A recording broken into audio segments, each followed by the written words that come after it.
Senhor, olha, se você aplaudiu Jesus, está fraquinho demais. Vamos fazer de novo? Aplauda Jesus como louvor a Ele é digno de toda a honra. Você pode sentar-se, querido. Nós vamos meditar na palavra de Deus, que se encontra no Salmo 100. Se você não lembra, hoje é dia da Bíblia, né? Onde a gente comemora o fato de a gente poder ter uma Bíblia na mão. Houve tempo que era tão difícil ter uma Bíblia, e normalmente a gente, nesse dia, trabalha pensando, para quem eu vou dar a palavra de Deus? Porque a Bíblia só tem sentido se estiver na mão de alguém, para que essa pessoa leia. A palavra de Deus diz assim no Salmo 100, que nós vamos estudar nessa manhã. Um salmo muito conhecido, que diz assim: celebrem com júbilo ao Senhor todas as terras, sirvam ao Senhor com alegria, apresentem-se diante dele com cântico, saibam que o Senhor é Deus, foi Ele quem nos fez e dele somos o seu povo e rebanho do seu pastoreio. Entrem por suas portas com ações de graças e nos seus átrios com hinos de louvor. Rendam-lhe graças e bendigam o seu nome, porque o Senhor é bom e sua misericórdia dura para sempre, e de geração em geração a sua fidelidade. Vamos ler juntos o verso 5, todos juntos?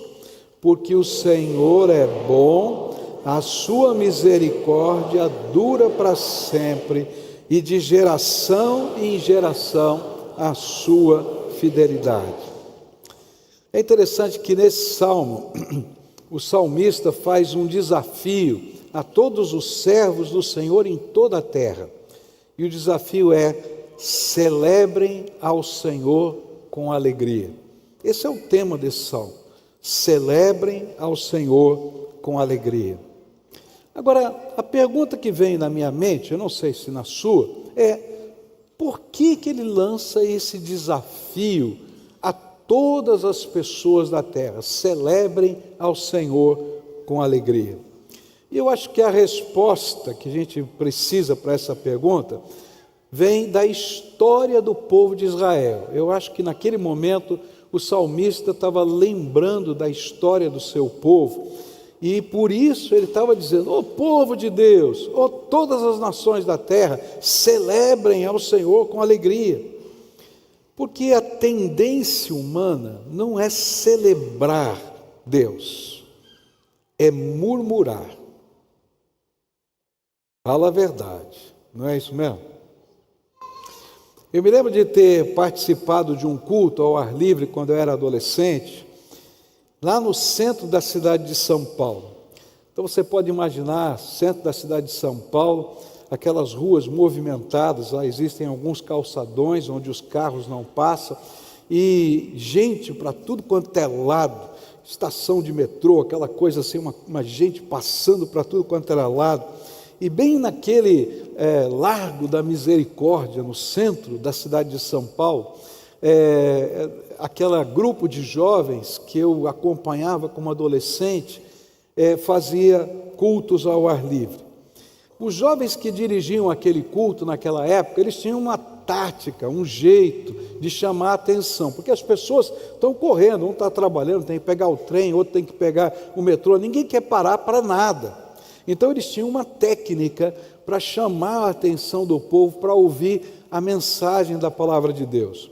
Um daqueles jovens tinha uma habilidade muito grande de pintar, de pegar tinta guache, colocar lá num cavalete, um flip chart, aqueles pedaços de papéis bem grandes, e ele começava a pintar quadros, enquanto a mensagem estava sendo pregada, ele ia ilustrando, e as pessoas ficavam assim, absortas para ver, olha, a mensagem está sendo colocada no quadro, e paravam para ouvir a mensagem. Mas naquele belo dia que eu estava lá, aquele menino que tinha essa habilidade, não tinha ido. Estava lá o cavalete, estava lá as tintas no chão, e eu falei assim: e agora, como é que vai fazer? E o pregador não sabia pintar nada, era pior que eu, né? Não sabia pintar nada. E de repente o pregador começou a falar, pegou a tinta na mão, com aquela pose toda de quem vai pintar alguma coisa, pega a guache preta, o pincel, e num cantinho do quadro, com todo o estilo, ele faz uma bolinha meio arredondada, meio não preta. Acabou o quadro. Arte moderna. E aí ele chegava para as pessoas que estavam passando: o que é que você está vendo aqui? O que é que você está vendo aqui? Eles diziam: uma bolinha preta. O outro lá, uma bolinha preta. E começou um parar, o outro ali. Ele ia perguntando, as pessoas iam parando. E de repente que parava para ver o que esse cara vai fazer com esse negócio que ele está perguntando para mim. E de repente tinha uma pequena multidão em volta. E ele começou a mensagem assim: é interessante, aqui tem uma tela inteira branca, mas todo mundo só viu o cantinho do quadro que tem uma bolinha preta. E aí ele começou a sua mensagem. Eu achei interessante porque essa figura que me veio à mente ilustra a nossa natureza. Nós somos muito mais rápidos para perceber as dificuldades, os problemas, os defeitos, os erros, do que celebrar as graças do Senhor que nos abençoa. Por isso, o salmista nos desafia a celebrar com alegria o Senhor. Ele estava lembrando a história do povo de Israel, a grande salvação, como o poder do Senhor os havia libertado da escravidão através de sinais, milagres, lá para a saída do Egito, todas aquelas pragas. Depois disso, no deserto, onde não tinha onde plantar, onde não tinha onde colher, e aí Deus fazia cair pão do céu. Já pensou nisso? Todo dia chovia pão, maná de Deus. No deserto, quando não tinha água, nem chuva, brotava da rocha água, quando eles estavam com sede. Todos os dias, por causa do calor do deserto, Deus colocava uma nuvem sobre a cabeça deles. Todas as noites, onde o deserto é frio, gelado, Deus colocava uma coluna de fogo espontâneo. Não tinha fogueira, não tinha lenha, era o fogo do céu que descia para aquecer o povo toda noite. Todas as manhãs, quando eles acordavam, o Senhor descia com a sua glória, a nuvem da glória de Deus descia sobre o tabernáculo, e Deus falava com Moisés e com o seu povo, e por isso eles paravam e se curvavam diante de Deus. Mas apesar de todos os milagres, eles não paravam de murmurar. Eles só lembravam das cebolas, dos pepinos, da comida do Egito. Por isso, o salmista vem e faz esse desafio: povo de Deus, nações da terra, celebrem ao Senhor com alegria, em toda e qualquer circunstância que o cerquem. E esse salmo usa uma série de verbos no imperativo para mostrar os caminhos da celebração. Como é que a gente pode celebrar, sair da murmuração e celebrar ao Senhor com alegria? E então ele dá algumas ordens, aprenda com isso. A primeira ordem está no versículo 1, onde ele diz assim: celebrem com júbilo ao Senhor todas as terras, celebrem com júbilo. E a palavra celebrem aqui no hebraico está no imperativo, e é uma palavra muito significativa. Ela é a ideia de produzir um som forte, um brado, um grito coletivo, um som audível, público, incontrolável. E ela descreve uma resposta emocional intensa, comunitária e barulhenta, não silenciosa, porque não é privada, é coletiva. É um som que não nasce da técnica, mas do impacto da verdade, da presença de Deus sobre a alma das pessoas. Eu acho que se a gente quisesse traduzir para você entender o que significa essa palavra celebre, eu fiquei pensando o que seria mais próximo dessa palavra. Eu acho que é o som da torcida num campo de futebol. Você pode imaginar isso? Quando faz o gol, o pessoal grita: gol! E aí pula, não é isso mesmo? E a gente escuta de longe. Eu não estou no campo de futebol, mas no meu prédio, cada vez que um time aí faz gol, eu tenho que ouvir longe, mesmo quando o meu time está apanhando. Não é? Forte. Eu acho que essa é a ideia que está na mente do salmista. Assim, ele está dizendo: celebrem ao Senhor, proclamem publicamente que Ele reina, e que todos os povos da terra reconheçam essa verdade. Outro salmista nos ajuda a compreender melhor o que é celebrar o Senhor, que é o Salmo 98, versículos de 1 a 4, diz assim: cantem ao Senhor um cântico novo, porque Ele tem feito maravilhas, a sua mão direita e o seu braço santo lhe alcançaram a vitória. O Senhor fez notória a sua salvação, manifestou a sua justiça diante dos olhos das nações, lembrou-se da sua misericórdia e da sua fidelidade para com a casa de Israel. Todos os confins da terra viram a salvação do nosso Deus. Celebrem com júbilo ao Senhor, todos os moradores da terra, gritem de alegria, exultem, cantem louvores. Nós celebramos quando coletivamente, mas também individualmente, reconhecemos quem é o nosso Deus. Ele é o Senhor de todas as coisas, Ele é o Criador dos céus e da terra, Ele é o Eterno, Ele é o Rei dos reis, Ele é o Senhor dos senhores. Mas ao mesmo tempo, é o nosso Salvador. Aquele que, apesar da grandeza da sua glória, se inclinou para nós, que tem marcado a nossa vida com uma graça infinita.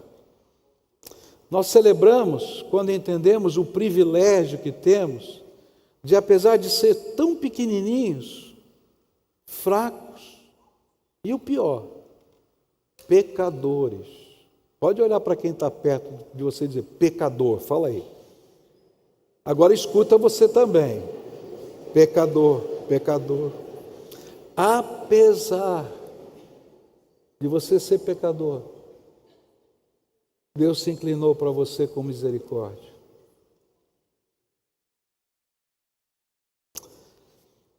Se nós entendêssemos a glória e a majestade do nosso Senhor, que está aqui agora, presente entre nós, eu acho que se a gente pudesse ter os olhos abertos para reconhecer a presença dEle, a glória dEle, a gente gritaria de alegria, ao invés de choramingar os pontinhos escuros da nossa trajetória de vida. Está entendendo? É isso que o salmista está falando. Olha a contradição.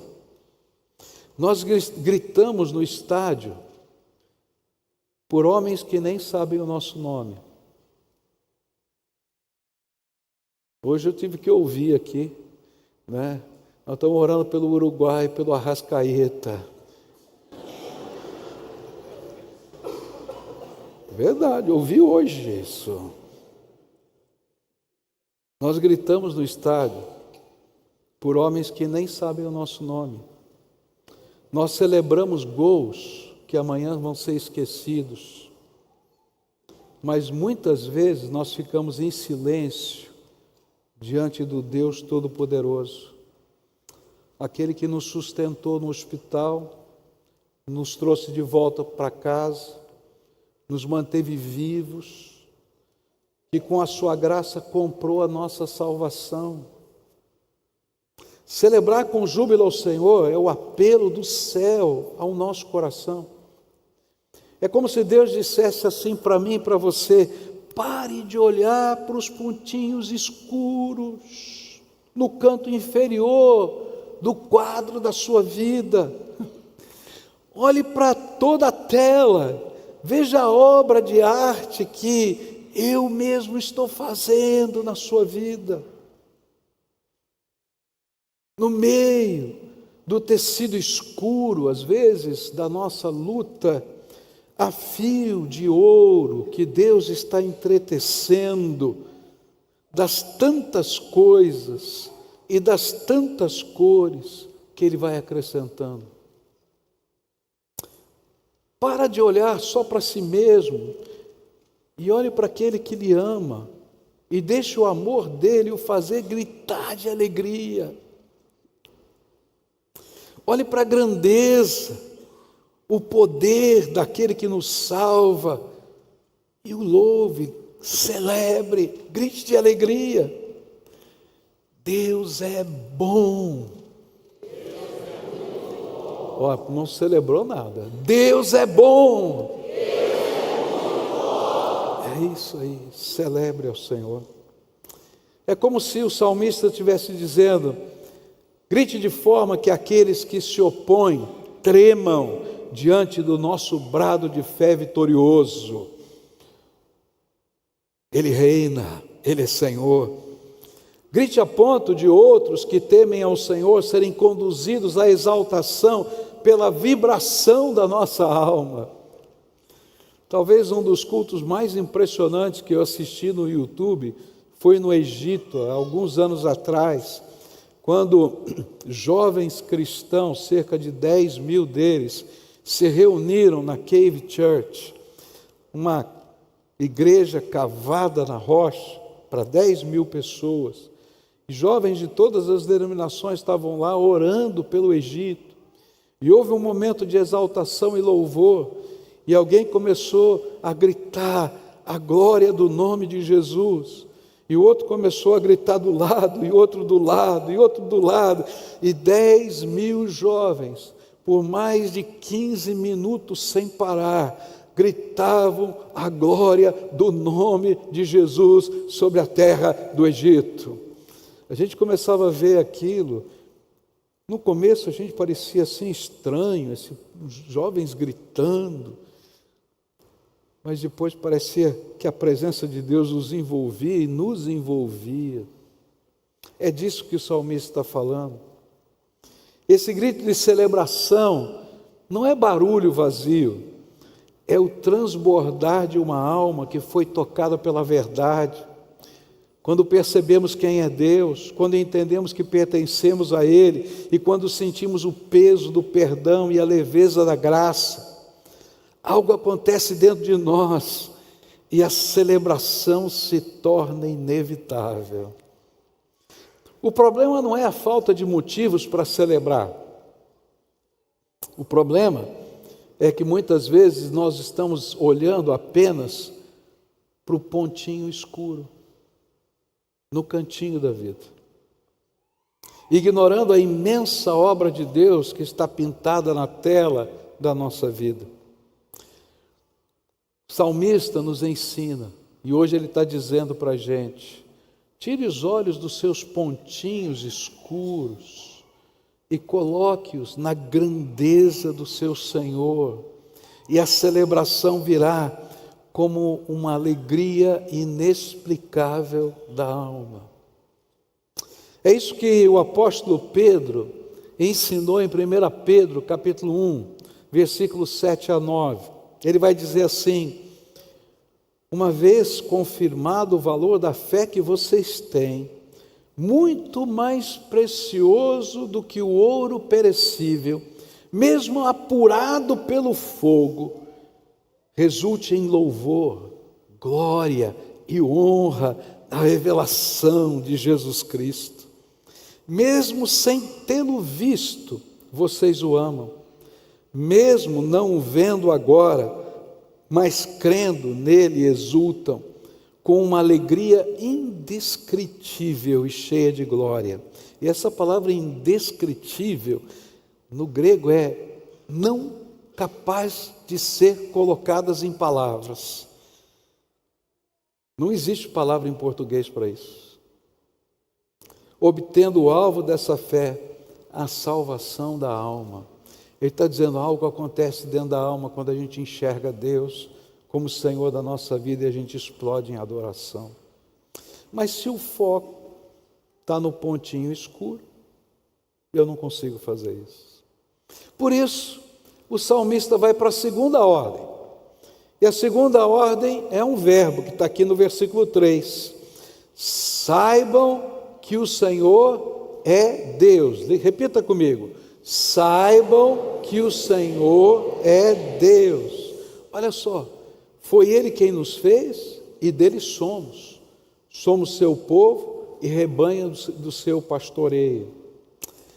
Talvez você esteja pensando assim, pastor, o senhor fala isso porque não conhece o tamanho do ponto escuro na tela da minha vida. Se eu conhecesse o tamanho do ponto escuro na tela da minha vida, você não estava pregando isso. É verdade, eu não conheço o tamanho do ponto escuro da tela da sua vida. Mas uma coisa eu sei, é que esse tipo de pergunta, ou esse tipo de busca de resposta, demonstra que há um problema. E o problema chama-se perspectiva. Dependendo do ponto focal da perspectiva, eu posso ver as coisas de maneira completamente diferente. Eu estou olhando a mesma cena, o mesmo lugar, a mesma história, mas eu vou ver de um ângulo completamente diferente. Os astrônomos e os físicos explicam isso de uma maneira muito simples. Eles dizem assim: perspectiva é como se eu olhasse para o céu usando um microscópio. Se você pegar o microscópio e tentar olhar as estrelas, você não vai ver nada, a não ser uma mancha preta. O microscópio foi feito para ampliar o que é pequeno e não para revelar o que é grande. E então eu só enxergo preto.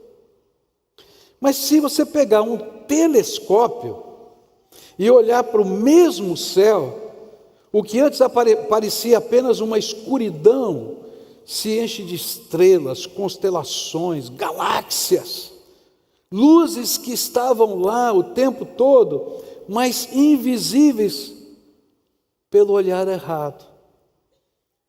O céu não mudou, o observador não mudou, o que mudou foi o instrumento de visão. Quando nós olhamos para a vida com o instrumento errado, tudo que vemos é escuridão. Deus não está nos chamando a negar o ponto escuro que há na história da nossa vida. Ele está pedindo para mudar o foco. Quando nós usamos apenas o microscópio da dor, o problema cresce, a tela desaparece e a esperança some. Mas quando nós olhamos com o telescópio da fé, Deus aparece, a história se amplia, o ponto escuro deixa de controlar a narrativa. Dá para entender? Por isso, no Salmo, o salmista diz assim: saibam que o Senhor é Deus. E esse versículo é exatamente o ajuste do foco do Salmo. O salmista não está dizendo, ignorem o deserto, finjam que não está doendo. Não, ele está dizendo, lembrem-se de quem é Deus. E aqui está o foco. A alegria nasce quando a perspectiva muda. A celebração surge quando o foco é corrigido. O problema não é o tamanho do ponto escuro, o problema é quando ele se torna o centro da nossa visão. Quando Deus volta a ocupar o centro, o ponto continua lá, mas já não governa a nossa alegria, nem a nossa esperança, mas ele se torna o motivo da nossa celebração, porque agora eu estou vendo a grandeza do meu Deus. Eu estou vendo o amor do meu Deus, a onipotência dele, quem ele é. Quando ele ocupa o centro, eu sou capaz de dizer: tudo posso naquele que me fortalece. Diga comigo. Mas eu só posso dizer isso se ele estiver no centro da minha visão e da minha vida. É interessante porque se você lê esse versículo no seu contexto, Paulo está dizendo assim: já aprendi a passar fome e já aprendi a ter abundância. Eu não estou dizendo para você que não tem ponto escuro, nem dificuldade. Quer dizer, eu já passei por tudo isso, mas tudo posso naquele que me fortalece. Quando Deus é o centro.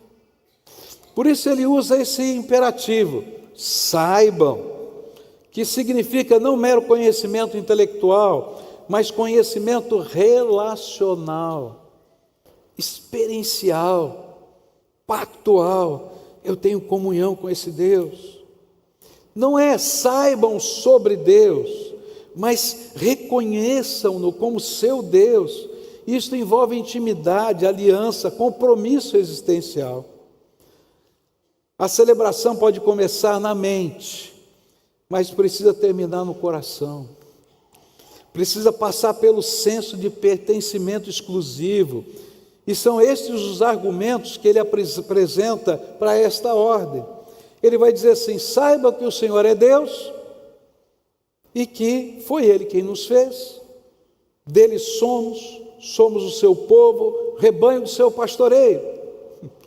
Ele destaca aqui dois aspectos importantes de Deus no centro da nossa vida. O primeiro deles é a criação.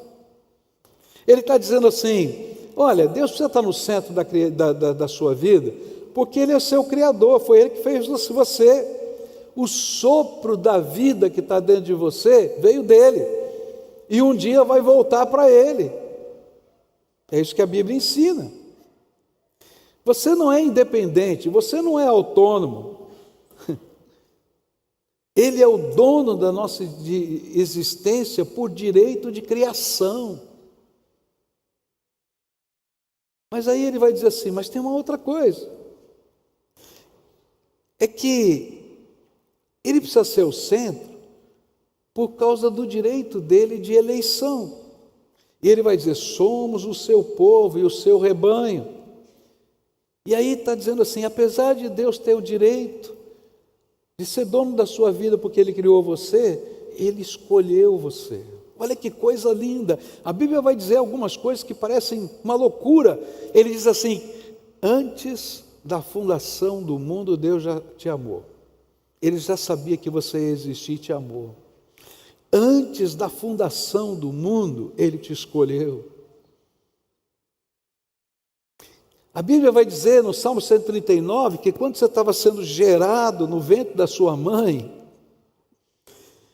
Deus estava vendo a multiplicação de cada célula e se alegrava em você como uma joia preciosa.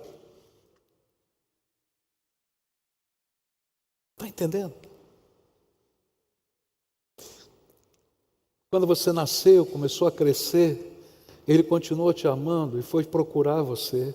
E de várias maneiras diferentes, você foi buscado por Deus. Porque a Bíblia diz que não somos nós que procuramos a Deus primeiro, mas que Deus nos procurou primeiro.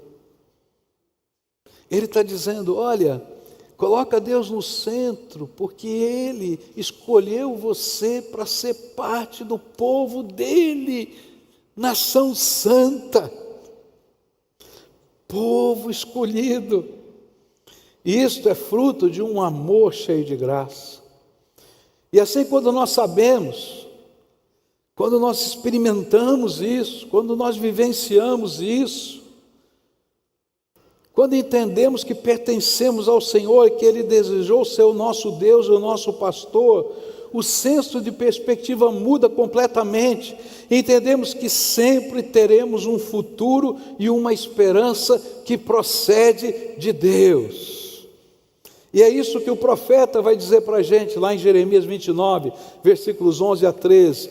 Se você só está olhando para o ponto escuro da tua vida, olha só o que o Senhor vai dizer para você: porque sou eu que conheço os planos que tenho para vocês, diz o Senhor, planos de fazê-los prosperar e não de causar dano, planos de dar a vocês esperança e um futuro. E então vocês clamarão a mim, virão a orar a mim, e eu os ouvirei. E vocês me procurarão e me acharão quando me procurarem de todo o coração. E o salmista disse ainda: o Senhor é o meu pastor. Vamos dizer juntos: o Senhor é o meu pastor e nada me faltará. Se eu estiver no deserto, pão vai continuar caindo do céu, a água virá da rocha, mas o melhor mesmo é que o deserto é só uma etapa rumo ao plano dele, que é a terra prometida.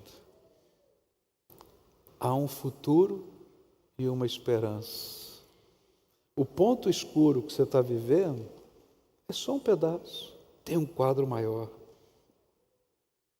O ponto escuro pode estar no meio desse caminho, mas ele não é o quadro todo.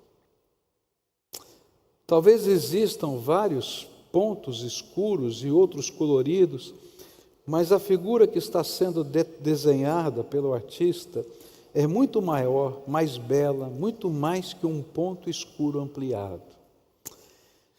Eu queria que você visse agora algumas fotos que eu queria passar para você aqui. Será que dá para colocar a foto aí para mim? Olha aqui, essa primeira foto aí, tá? O que é que você está vendo aí no centro da tela? Um ponto escuro, tá? Olha, essa foto aí representa quando a dor ocupa tudo. Tem alguma coisa em volta, mas o foco, parece que a tela inteira tem só um ponto escuro.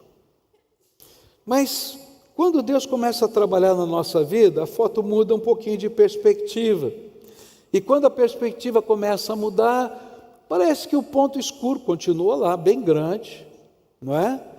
Mas tem outras cores em volta, tem outros tons em volta. Agora mostra a próxima tela. Esse é o quadro todo. Aquelas cenas são pedacinhos daquele quadro. Se eu foco só no ponto escuro, eu não entendo nada. Se eu foco um pouquinho mais, eu enxergo alguma coisa, eu não percebo tudo. Mas quando eu olho a vida como Deus está vendo, eu enxergo o futuro e a esperança que Deus tem para nós. Eu quero aprender a celebrar o meu Senhor e saber que Ele é meu Deus. E aí não importa o que esteja acontecendo, eu vou poder viver. Quando eu olho a vida, tendo o Senhor como centro na minha perspectiva, posso celebrar, porque sei que os pontos escuros sempre serão os componentes menores do quadro que o meu Senhor e Pastor, o verdadeiro artista, está produzindo em mim. Por isso o convite à celebração é, antes de tudo, um chamado a colocar o foco na grandeza, no amor, no plano de um Deus amoroso que o chamou para ser seu povo, ovelha do seu pastoreio. Agora, a minha pergunta para você: de verdade, qual tem sido o foco da sua perspectiva?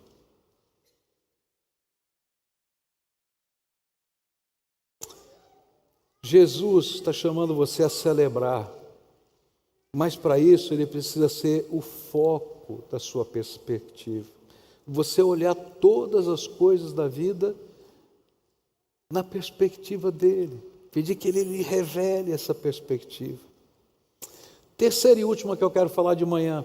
À noite eu vou falar sobre a celebração no culto público, mas aqui eu estava falando sobre a celebração na vida. Última coisa. A palavra do Senhor vai dizer no verso 2: sirvam ao Senhor com alegria e apresentem-se diante dele com cânticos. Vamos dizer juntos?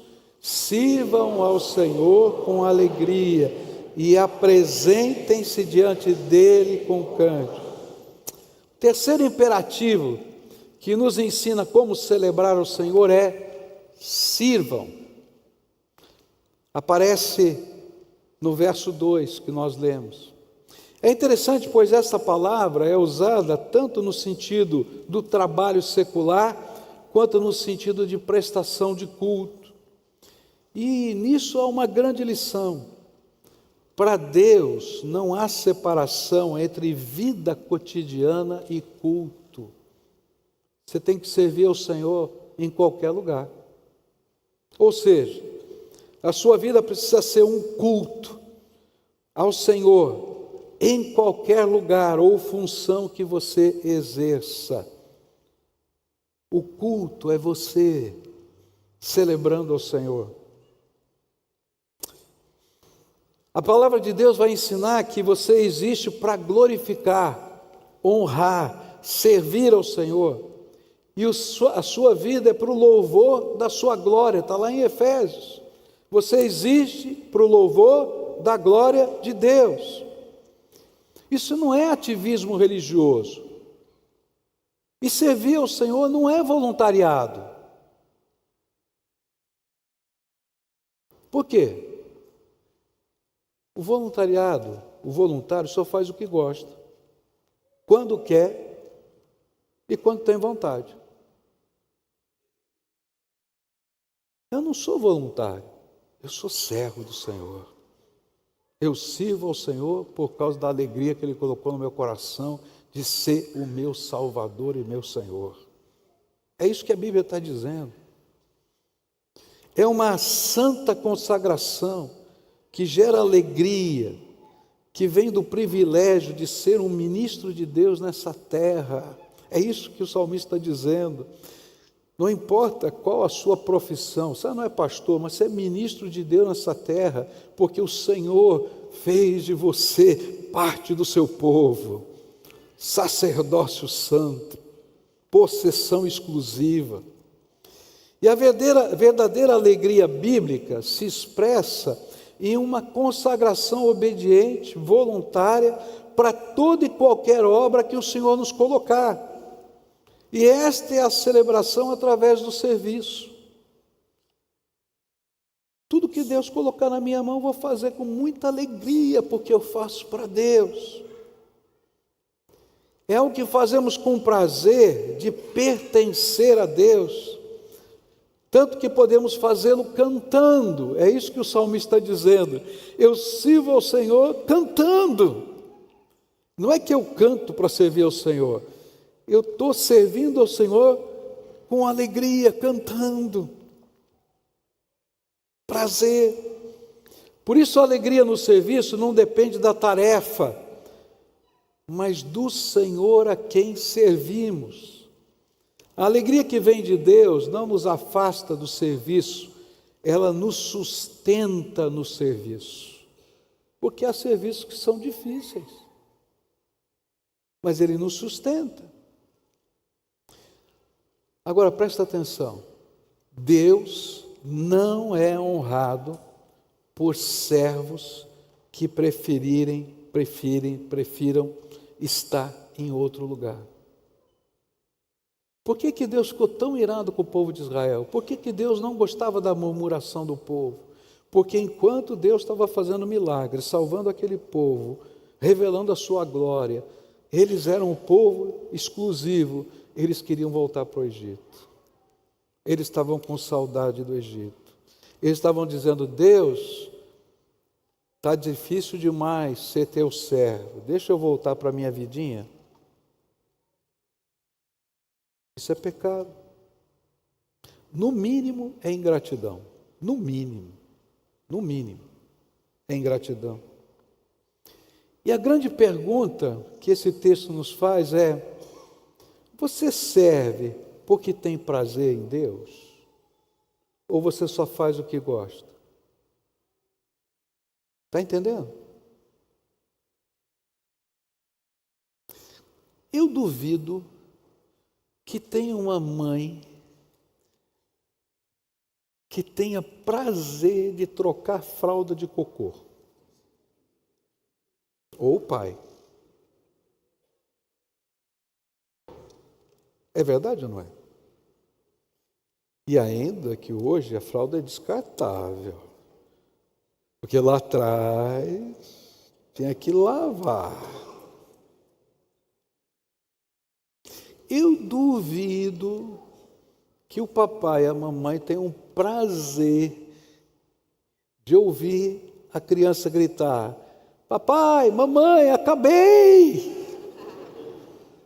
Você lembra, né? Estou errado?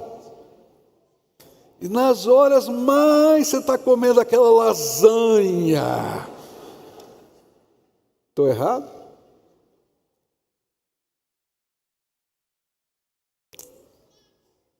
A gente não faz porque gosta. A gente faz porque ama. E o que a palavra está dizendo é que quando a gente serve ao Senhor, a gente faz porque o nosso prazer, a nossa alegria é o amor de Deus que nos constrangeu e nós respondemos com o nosso amor. Houve um monge no século XVII chamado Irmão Lawrence. A vida dele, os escritos das suas cartinhas, ele nunca escreveu um livro, mas ele tinha lá algumas cartinhas, ele tinha lá algumas anotações das suas devocionais. E um homem chamado, agora eu não lembro do nome dele agora, mas ele compilou essas coisas e escreveu um livro clássico que foi publicado e republicado, até hoje ele é publicado, você pode até conseguir na internet. Foi Joseph de Beaufort que fez essa compilação. O livro chama-se Prática da Presença de Deus. Um livro maravilhoso, vale a pena ler, fininho. Fala sobre comunhão com Deus, presença de Deus na vida da gente. Esse homem esse irmão Lawrence, chamava-se Nicolau Hermann. Ele não era pastor, ele não era pregador, ele não escrevia livros, ele não liderava cultos. Ele trabalhava na cozinha de um mosteiro, passando a maior parte da vida lavando pratos, limpando o chão, preparando refeições simples. Era um trabalho pesado, repetitivo, invisível. Mas havia algo que chamava a atenção de todas as pessoas que conviviam com ele. Ele era alegre, constantemente alegre. E quando perguntaram como alguém podia ter tanta paz e alegria fazendo tarefas tão comuns, ele respondeu algo que ficou registrado e que foi transcrito nesse livro. Ele disse assim: eu não faço diferença entre o tempo de oração e o tempo de trabalho. Quando estou lavando pratos, faço isso pelo amor que tenho a Deus. Por isso, para ele, a cozinha era um altar, o trabalho era um culto, a vida comum era consagração. Ele dizia: o tempo de trabalho não difere do tempo de oração, porque estou igualmente na presença de Deus. Eu aprendi a andar com Deus. E o segredo da alegria é sempre estar na presença de Deus. E quando alguém perguntou o que ele fazia quando se distraía, pecava, ele respondeu: eu simplesmente me coloco novamente na presença de Deus, porque o pecado nos afasta de Deus. Eu tenho que voltar à presença dele. E apesar de ser uma pessoa simples, pessoas importantes, líderes da igreja o procuravam para serem aconselhados. Sabe por quê? porque eles viam que aquele monge que lavava pratos vivia o que cria, e o Senhor estava presente com ele. Esse homem de Deus do passado nos ensina a celebrar ao Senhor através do nosso serviço, independentemente do lugar onde estejamos, mas sempre compreendendo com quem nós estamos. O Senhor que nos dá o privilégio de sermos cooperadores da sua obra. Se você já colocou o Senhor no centro da perspectiva da sua vida, então celebre ao Senhor com alegria tamanha que o faça cantar enquanto serve, em qualquer lugar em que esteja, pois tudo o que você faz é para a glória de Deus.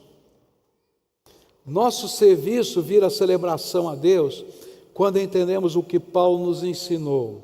Olha só o que Paulo ensinou. 1 Coríntios 10, 31 diz assim: portanto, se vocês comem, ou bebem, ou fazem qualquer outra coisa, façam tudo. Vamos dizer o finalzinho? Façam tudo. E Colossenses 3,17 diz assim: e tudo que fizerem, seja em palavra, seja em ação, façam em nome do Senhor Jesus, dando por Ele graças a Deus. Quando servimos ao Senhor com alegria, o escritório vira o altar, a sala de aula vira púlpito, o trabalho comum se transforma em louvor, nossos irmãos não nos são pesados e refletimos a presença de Deus em palavras, gestos e ações. A pergunta do nosso Senhor não é se você tem tempo. Ah, pastor, eu não tenho tempo. A pergunta de Deus não é se você gosta da tarefa. A pergunta é: o Senhor é digno do seu serviço? Está entendendo?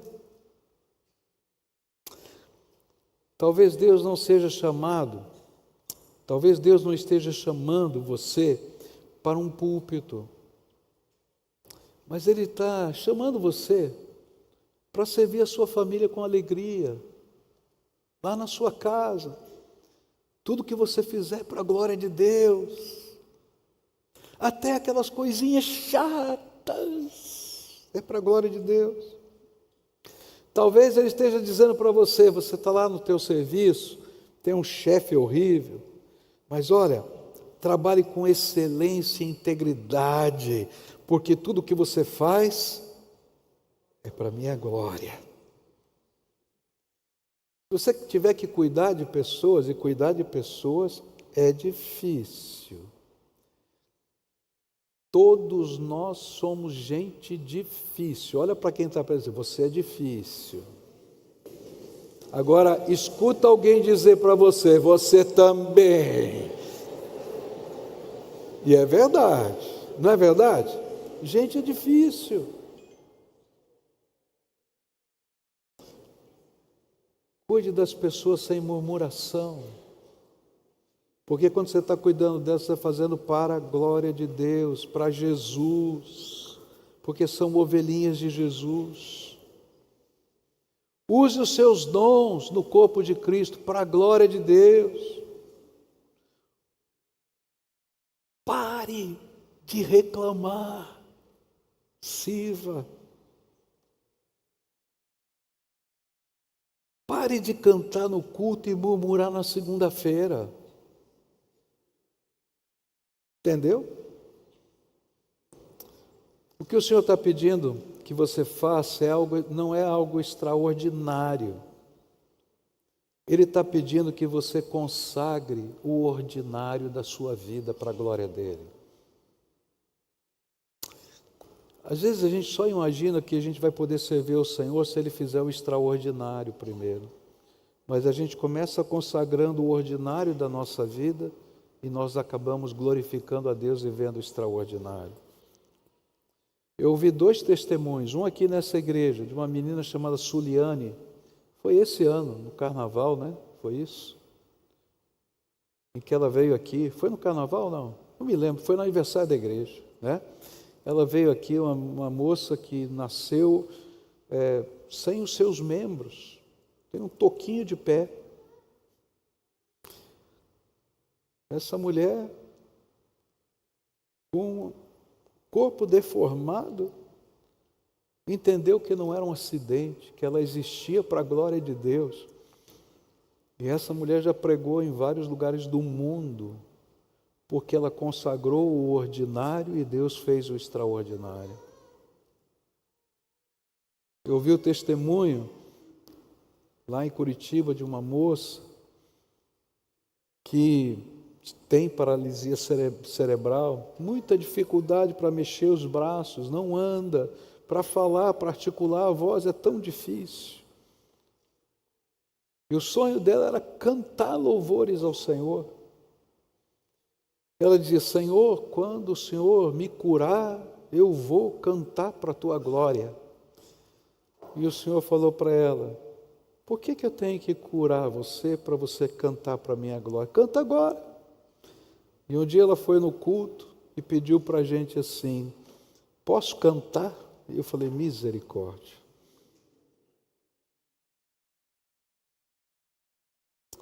Aquela moça subiu na plataforma, com muita dificuldade, falou: eu não sou cantora, mas eu sou adoradora. Colocou uma cantora famosa cantando, e ela foi tentando cantar junto. Aquela igreja toda se levantou, aplaudiu, chorando, porque havia uma adoradora no meio deles.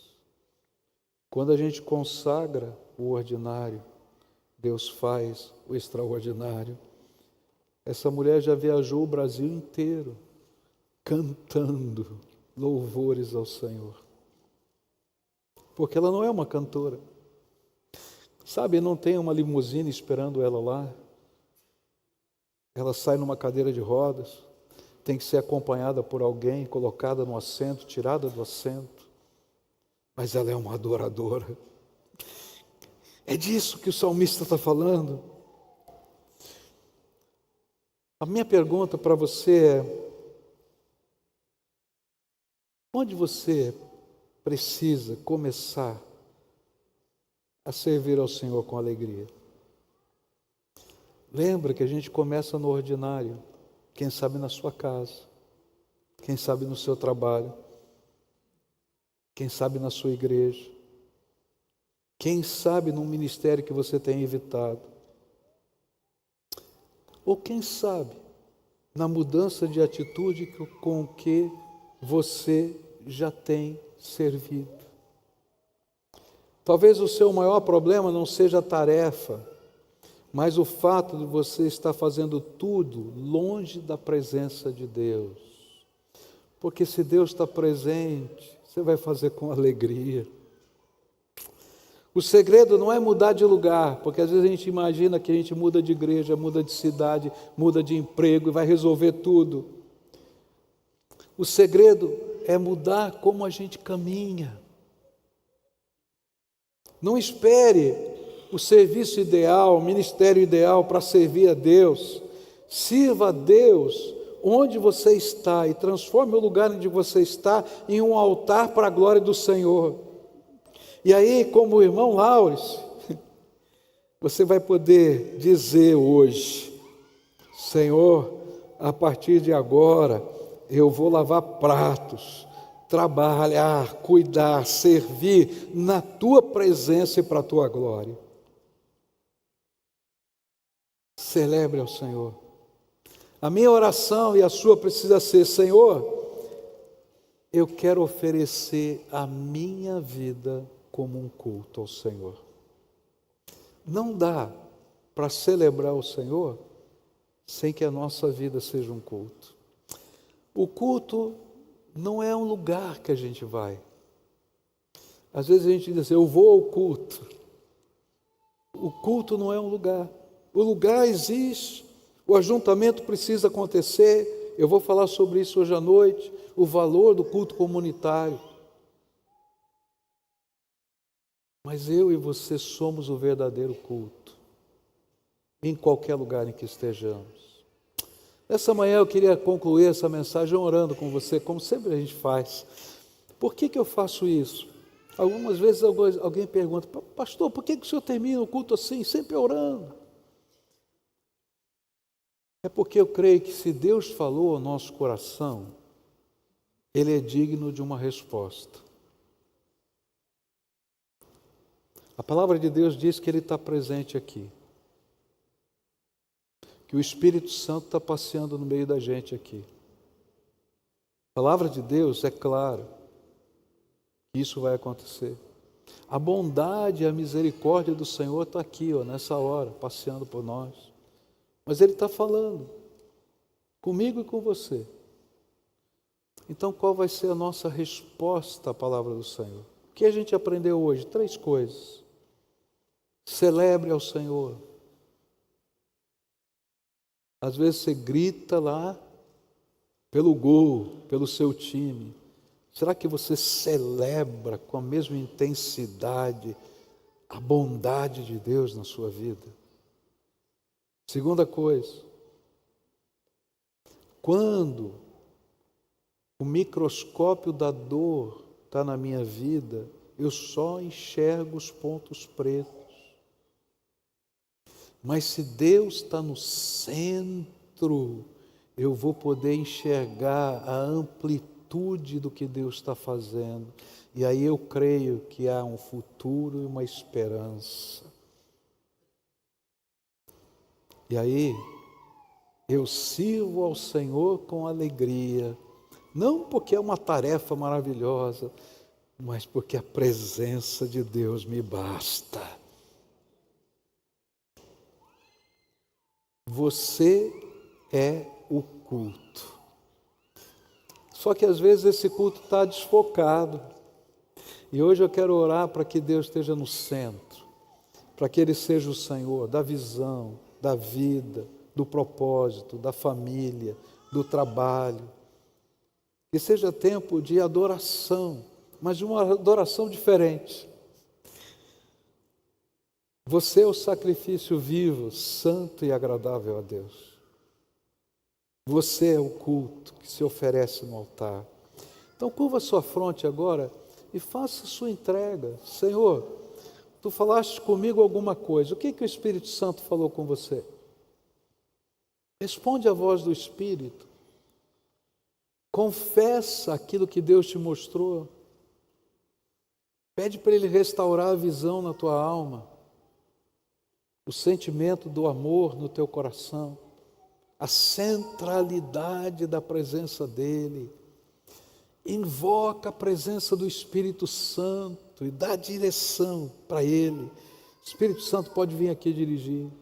Toma cuidado, hein? Porque às vezes o Senhor vai te colocar numa situação para você confirmar a sua entrega. O deserto às vezes está na nossa vida para a gente testar o que de fato cremos e o de que de fato vivemos. O deserto pode ser bem curto. 2 anos eles estavam na porta da terra prometida. Mas quando os espias voltaram, eles disseram que queriam voltar para o Egito. Não volta não, se entrega, deixa Deus fazer essa obra. Pai querido, o Senhor está ouvindo a oração do teu povo. E nessa hora eu quero te pedir, em nome de Jesus, responde essa oração. Tua palavra nos ensinou que o Senhor vai ouvir a oração e vai responder quando nós o buscarmos de todo o nosso coração. Então nessa hora recebe, Pai, a oração do teu povo e abençoa. Confirma, marca, toca, transforma. Ó Pai, alguns estão só olhando o ponto escuro e não conseguem ver mais nada. Revela a tua glória, Senhor. Revela, Senhor, a tua majestade, para que eles possam crer, ainda que não vejam, de que o Senhor está pintando um quadro muito maior do que esse ponto escuro. Esse ponto escuro é só uma gotinha dentro da imensidão de cores que o Senhor está pintando aí. A obra de arte é tremenda, é linda, é maravilhosa, veio das tuas mãos. Abençoa o teu povo com a visão do Senhor, e que a alegria do Senhor, da presença, da força e da misericórdia estejam conosco todos os dias e possamos te servir com prazer por causa da tua presença. Em nome de Jesus oramos. Amém e amém. Fica de pé, dá a mão para quem está perto de você.